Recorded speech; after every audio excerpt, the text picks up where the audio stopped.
एको प्रसव सुत्ते जागरमणा से सुत्ते से किड़ंगा पेंगा कुत्तों में पिगना हाथी सिंगा पाय सिंगा भाव सिंह और सिंह उदर सिंह सिंह सिंह वतन सिंह पड़िगम सिंह कमल सिंह पाय पचंग सिंह रैन सिंह गुच्छंग सिंह उडंग सिंह दंडंग सिंह पिड़ंग सिंह पिड़ंग सिंह सजंग सिंह संतारी सिंह अनन संता पगारे उगन जाए तो संजय में संजय पड़ले पड़ली पमजे पमजे एकंत मणि जनोन संगाय में आवजी जा। अब गाथाएं जीव से लगा करके मुक्ति तक जितने भी तत्व हैं उन सब तत्वों को सारगर्भित दृष्टिकोण से जानना, स्वीकार करना और उन्हें छोड़ने की जो बात है उसको छोड़ना। इस तरह से हे, गे और उपादे ये तीनों तत्व इन गाथाओं में रहे हुए हैं और इन गाथाओं को जो जान लेता है, स्वीकार कर लेता है, धारण कर लेता है, छोड़ने को छोड़ देता है, निश्चित उस आत्मा की सिद्धि होती है। ऐसा ये गाथाओं के अंदर बताया गया है। को प्रारंभ अजयम चरमाणोय पाणभूयाई हिंसई बंदई पावयम कमम तंसे हुई कड़ूयम फलम। अजयम चिट्ठमाणोय पाणभूयाई हिंसई बंदई पावयम कमम तंसे हुई कड़ूयम फलम। अजयम आसमाणोय पाणभूयाई हिंसई बंदई पावयम कमम तंसे हुई कड़ूयम फलम। अजयम सयमाणोय पाणभूयाई हिंसई बंदई पावयम कमम तंसे हुई कड़ूयम फलम। अजयम भुंजमाणोय पाणभूयाई हिंसई बंदई पावयम कमम तंसे हुई कड़ूयम फलम। अजयम भासमाणोय पाणभूयाई हिंसई बंदई पावयम कमम तंसे हुई कड़ूयम फलम। कहम चिट्टे कहम से कहम सहे कहम भुजंतो भासंतो भाव कमम न बंधई। जयम चरे जयम चिट्ठे जयम माँ से जयम सहे जयम भुजंतो भासंतो भाव कमम न बंधई। सव भूयप भूयस समम भूयाई पासो पीया सव सदंत स भाव कमम न बंधई। पड्डमम नाणम तव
चाह।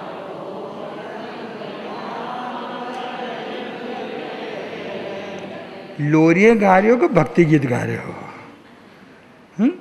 गाइए दिल खोल के। चारों संग जहाँ पर मिलते हैं,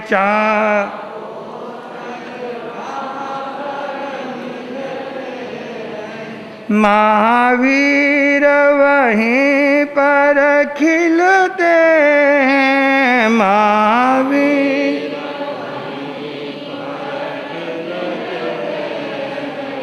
सतसंग मिलते हैं चारों। श्री सद्गुरु के चरण में वंदन बारंबार,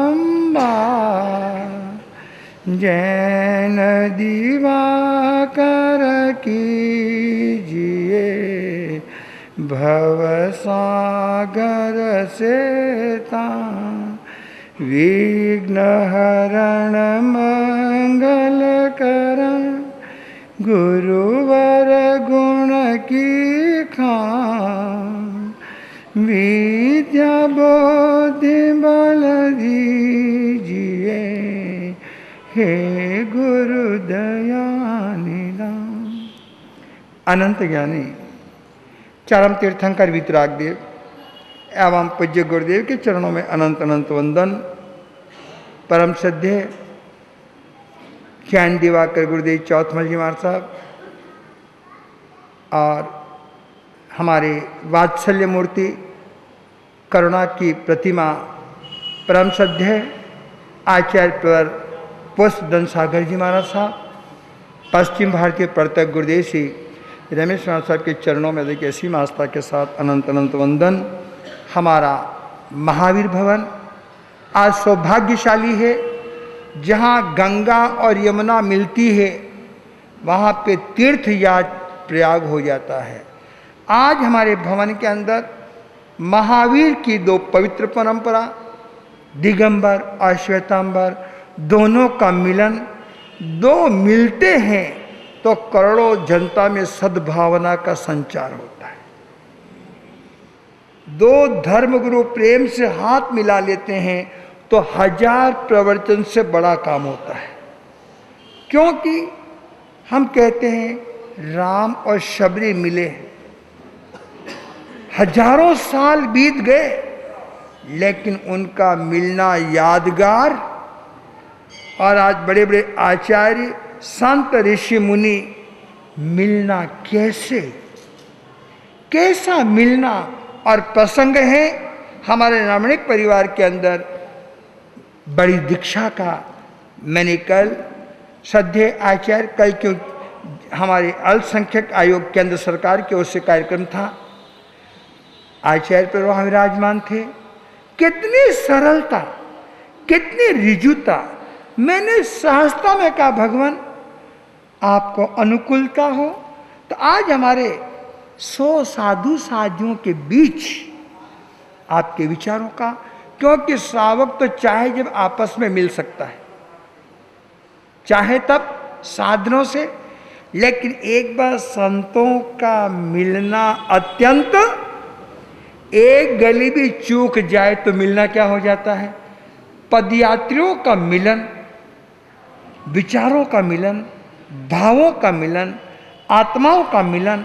तो मैंने कहा भगवान कल बड़ी दीक्षा का प्रसंग है, आपके विहार का कार्यक्रम था, तैयारी थी, और कल भी जब वहाँ कार्यक्रम के आप नहीं पधारने वाले थे तो आपने पूछा क्यों कमल मुनि जी आ रहे हैं, कहाँ कार्यक्रम में आ रहे हैं, कितनी उदारता। कहा तब मैं विहार नहीं करूँगा और कार्यक्रम में क्या करूँगा। और आज तो सब तैयारी हो गई थी। मैंने कहा भगवान दो आत्माओं के विचार अनंत आत्माओं तक पहुँचते हैं, आपका आशीर्वाद, आपका वात्सल्य, और आज पधारे हैं। मैं पूरे स्थानक वही समाज की ओर से आपका, आपके तरुण सागर जी महाराज साहब क्रांतिकारी तरुण सागर जी महाराज साहब, आपने नाम सुना होगा, वो चर्चित विश्व प्रसिद्ध हैं, आपके शिष्य रत्न हैं। पुलक सागर जी महाराज साहब आपके शिष्य रत्न हैं। प्रसन्न सागर जी महाराज साहब, ऐसे संत रत्नों की खजान। मैं क्यों वास्तव में ये पुष्पगिरी जो अपने पास में बना हुआ है, ये आपकी ही कल्पना की देने, मानवता की सेवा के लिए आत्म साधना के साथ साथ जो अनुपम कार्य उठाए हैं। मैं क्यों 30 लाख संत हिंदुस्तान के अंदर है, एक एक संत एक एक साधना के साथ सेवा के प्रकल्प को हाथ में ले ले तो सरकार का मुंह नहीं देखना पड़ेगा और धरती स्वर्ग और रामराज्य हो जाएगी। अब आप सुनेंगे परम श्रद्धेय गुरु भगवंत पुष्पधन सागर जी महाराज साहब को, इनकी वाणी, इनका प्यार, इनका वात्सल्य। हो गया के भीतर बैठे परमात्मा का बहुत बहुत प्रणाम। आपके संयम की आराधना को, संयम की भाव को कोटि कोटि प्रणाम। आपकी संत आस्था को कोटि कोटि प्रणाम। प्रथम तीर्थंकर ऋषभदेव से लेकर के अंतिम तीर्थंकर वर्धमान स्वामी तक 24 तीर्थंकरों के चरणों में प्रणाम करते हुए, जिसने रागी देश कामादिक ते सब जग जान लिया,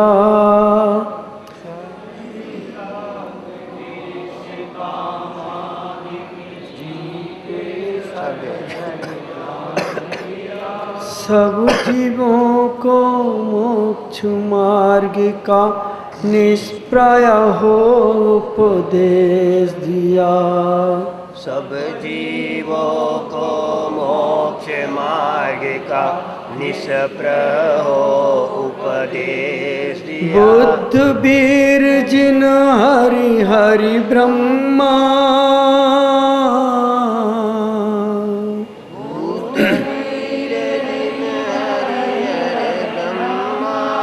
या पैगंबर हो अवतार, या पैगंबर हो अवतार, बीतराग है जिनका अंबर, बीतराग है जिनका अंबर, उन सब को मेरा नमस्कार, उन सब को मेरा नमस्कार, उन सब को मेरा नमस्कार, उन सब को मेरा नमस्कार।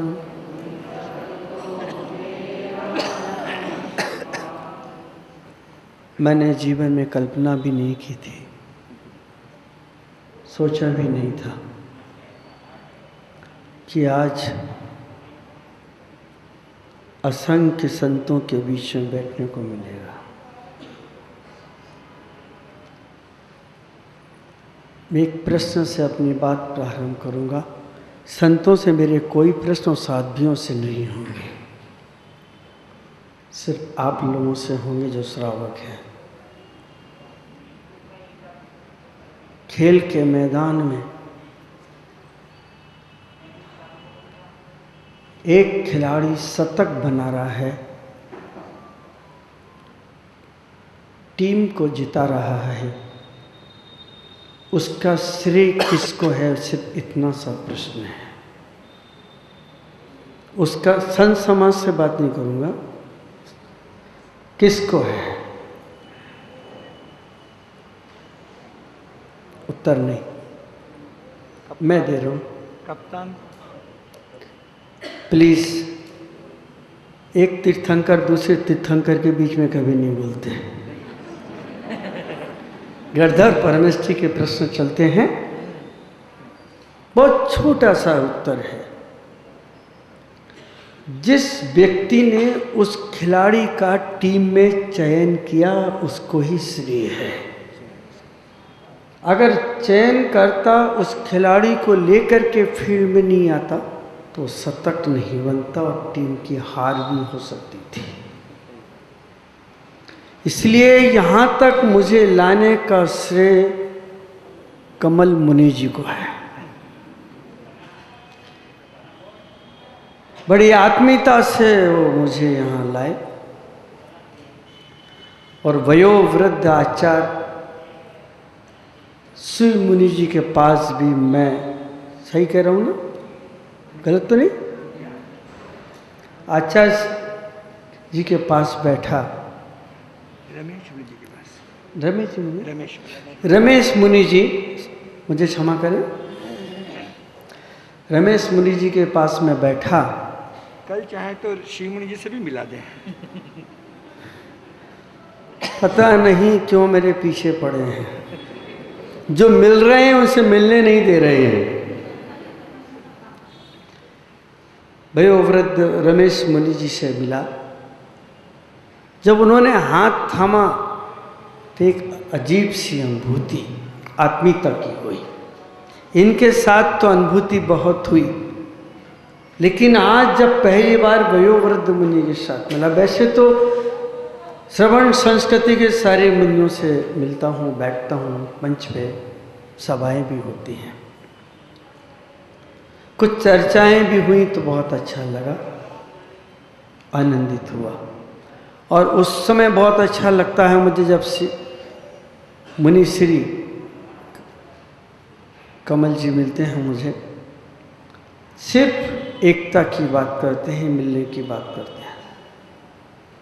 लेकिन आज पहली बार मैंने यहाँ पधार कर एक साध्वी की दीक्षा का कुछ अंश देखा है और कुछ सूत्र मेरे कान में पड़े हैं। व्रतों का महा निरूपण कहूँ या क्षेपण करूँ या संस्कार कहूँ हो रहा था, मैंने कुछ सुने हैं, वहीं से मेरी बात शुरू कर रहा हूँ।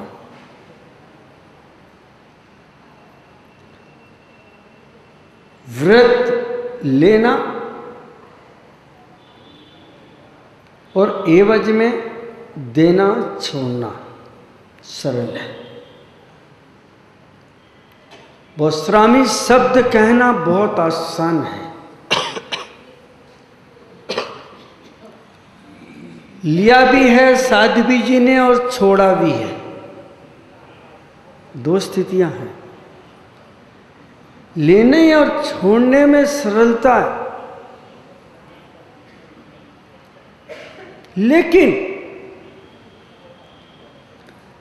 जो लिया है, जो ग्रहण किया है, जिसके लिए प्रार्थनाएं की हैं, गुरु जी के चरणों में, साध्वियों के चरणों में बैठ करके प्रार्थनाएं की, अनुनय विनय की होगी कि मुझे संयम चाहिए, वो भी सरल है। जिसने प्रेरणा दी होगी, उनकी बात मानी, वो भी सरल है। लेकिन ये संयम का रत्न जो इनके पास है, उस संयम के रत्न को पालना बहुत कठिन है। इस बात का ध्यान रखें सब लोग। हजारों के बीच में दीक्षाएं आसानी से हो जाती हैं, तालियां बज जाती हैं और हम लेके चले जाते हैं। इनने क्या छोड़ा है? क्रोध। क्या छोड़ा है? कसाएं। क्या छोड़ा है? राग और द्वेष। क्या छोड़ा है? अहंकार और ममकार। क्या छोड़ा है? शत्रु और मित्र। क्या छोड़ा है? घृणाएं। क्या छोड़ा है? जो हमारे खून के रिश्ते थे और जिन खून के रिश्तों के माध्यम से हमारी गतियां बिगड़ रही थी और जिन कारणों से हम भटक रहे थे, उन कारणों को साध्वी ने छोड़ने का संकल्प किया। अभी मुनि श्री जो संस्कार कर रहे थे उन्हें स्पष्ट किया। लेकिन उन रिश्तों को छोड़ने के साथ साथ जो इनकी अब व्रत पालन की जो प्रक्रिया है, जो साधना का एक क्रम है और जो जीवन को संभालने का एक तौर है, तरीका है, वह एक नदी की भांति है। ध्यान रखिए, बहती हुई नदी के समान है। नदी जब बहना प्रारंभ करती है और सागर की तरफ चलती है, तब उसे खाई और खड्डे भी मिलते हैं, झाड़ और झंकड़ भी मिलते हैं, कांटों से भरा हुआ पथ भी मिलता है, चढ़ाव भी मिलते हैं और उतार भी मिलते हैं। लेकिन उस नदी का संकल्प, उस नदी का स्वभाव सबसे महत्वपूर्ण है कि रास्ते में मिलने वाली प्रतिकूलताएं, रास्तों में मिलने वाले उपसर्ग, रास्तों में मिलने वाली बाधाएं, रास्तों में मिलने वाली चुनौतियों का सामना एक साध्वी कैसे करेगी, वो हमारे सामने एक प्रश्न है। प्रतिकूलता से टकराना बहुत आसान है, लेकिन अनुकूल परिसर जब आते हैं उनसे बचना बहुत कठिन है। मुनिश्री, अनुकूल परिसर से, फॉर एग्जाम्पल, 2-4 श्राप कहीं जाकर के प्रशंसा करेंगी, आपने इस वय में बहुत अच्छी दीक्षा ली, आप बहुत सौम्य हैं, आपका नेचर बहुत अच्छा है, और वो सुनकर के अगर प्रफुल्लित है तो उन्हें अभी दीक्षा नहीं ली और त्याग नहीं लिया, इस बात को उन्हें ध्यान रखना पड़ेगा, क्योंकि वो अपनी प्रशंसा से प्रसन्न है। सबसे डेंजर है ये। प्रतिकूलता को ठुकरा देना बहुत आसान है। मैं एकांत में बैठा हूं, मेरे ऊपर आक्रमण कर रहा है कोई, मैं भाग भी सकता हूं, लेकिन जब मैं आपके बीच में बैठा हूं, 4 लोग बैठे हैं, तो मैं आक्रमण को आंख बंद करके सहन भी कर सकता हूं, क्योंकि हजारों आंखें मुझे बचाने की प्रार्थना कर रही हैं। लेकिन मन कह रहा है कि कोई उठ के नहीं आया। प्रतिकूलता में समत्व भाव,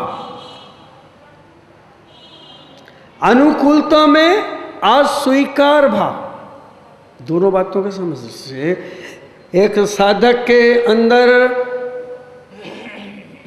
सबसे पहले एक ऐसी ऊर्जा चाहिए, एक ऐसी सामर्थ्य चाहिए कि वो अपनी साधना से, अपने समत्व भाव से, अपने वितराग भाव से, अपने त्याग भाव से स्खलित ना हो। साधक के अंदर एक ऐसा स्वस्थ मन चाहिए कि प्रशंसा करे या निंदा करे, लेकिन वो अछूता रह जाए। जैसे अभी साध्वी जी आज कह रही थी कि साधक का जीवन एक मोती के समान है, क्योंकि अखंड मोती खरीदा जाता है और वह टुकड़ों में नहीं लिया जाता है। मोती की एक विशेषता और है, अगर उसे कीचड़ में डाल दें तो अपनी चमक नहीं खोता, सबसे बड़ी विशेषता। और जिस मोती के साथ धागा जुड़ जाए तो धागे की कीमत होती है। जिस साधु के साथ अगर श्रावक जुड़ता है तो उसका भी मूल पानी के समान था तो दूध के समान हो जाता है, साधारण था तो विशेष रूप से हो जाता है। धागा भी मूल्यवान होता है, श्रावक भी मूल्यवान हो जाता है। अगर मोती अखंडता का प्रतीक है तो मोती हमारे चारित्र्य, त्याग, समता, स्वस्थ मन का भी प्रतीक है। प्रशंसक हमें बहका नहीं सकता और निंदक हमें आकर्षित नहीं कर सकता कि हम उसके शब्द को सुन करके हम विपरीत चले जाएं, मन में कसाय पैदा हो जाए। डर प्रतिकूलता से नहीं, डर अनुकूलता से लगता है। 4 बार श्रावक प्रणाम करने के लिए आता है, 10 बार आता है, गोचरी भी करा देता है, प्रशंसा भी करता, महाराज आपका बहुत नाम चल रहा। और महाराज अगर कहीं उसके बंद गए तो साधना का संकल्प दूषित हो जाएगा। दूसरी बात, जिस व्यक्ति को अरबपति बनना है उसे बाजार में जाना पड़ेगा। उसे व्यापार करना पड़ेगा। और व्यापार में भी उसकी प्रज्ञा होगी, समझ होगी, विवेक होगा, खुश मिजाज होगा, वचन वर्णना उसकी मधुर होंगी, चेहरे पर मुस्कुराहट होगी, दीनता नहीं, मुस्कुराहट होगी, और सतत लक्ष्य की ओर बढ़ेगा तो एक दिन वह उस मंजिल को पालेगा, उस देश को पालेगा। जिस व्यक्ति को साधना की गहराई में उतरना है, उसे मिलने वाले अनुकूल और प्रतिकूल परिश्रमों से बचना होगा। उसे एक नदी की भांति गड्ढे आए या उतार या चढ़ाव आए, विचलित नहीं होना होगा। इसलिए जिसको साधना में चलना है उसके लिए सबसे पहली समझ सहयोग। ध्यान से रखेंगे एक एक बात, क्योंकि आज मैं पहली बार देख रहा हूं। समझ, सहयोग। जिसने दीक्षा दी है 1, जिसने दीक्षा ग्रहण की 2,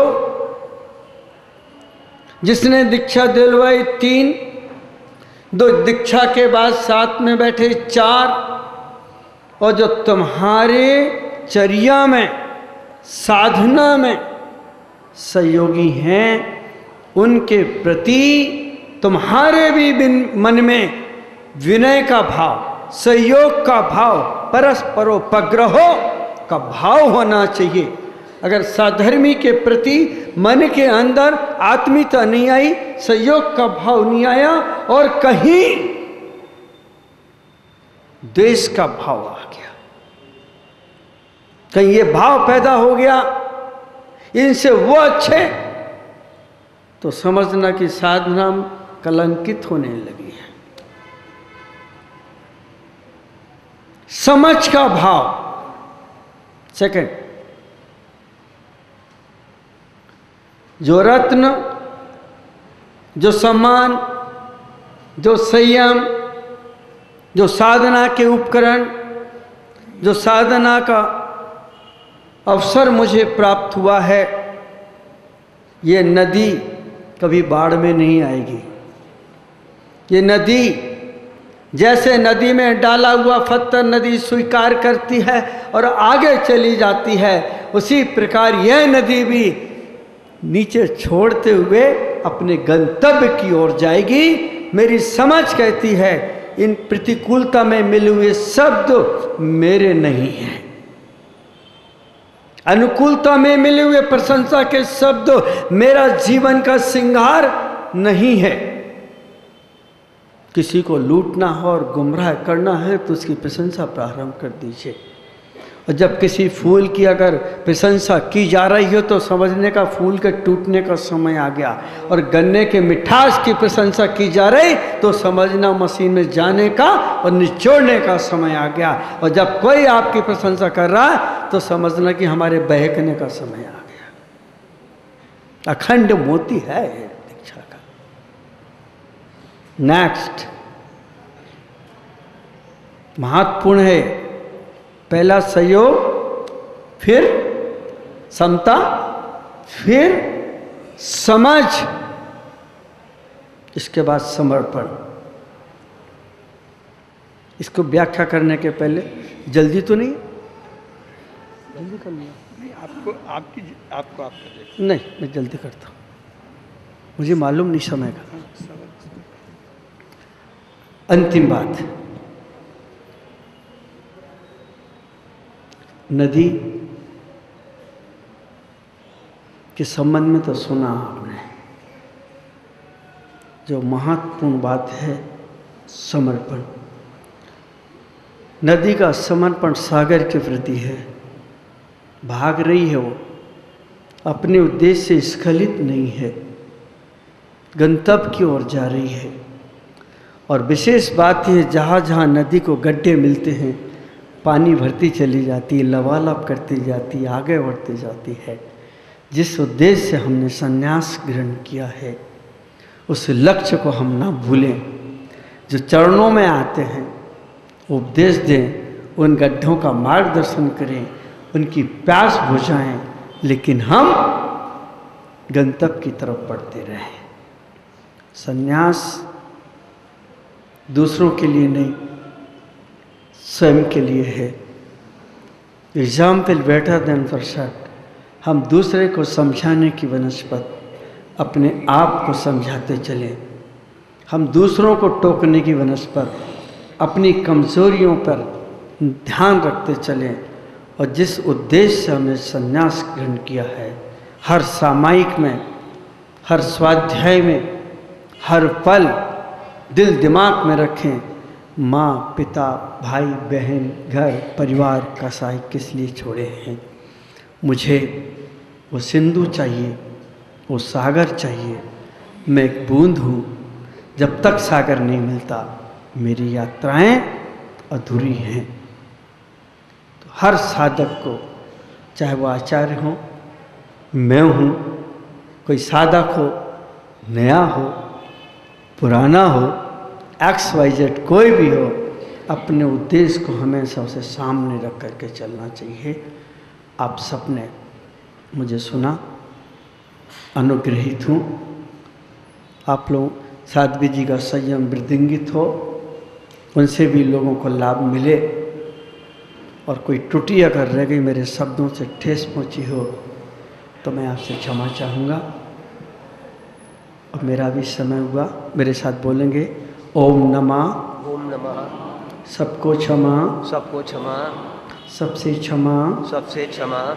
ओम।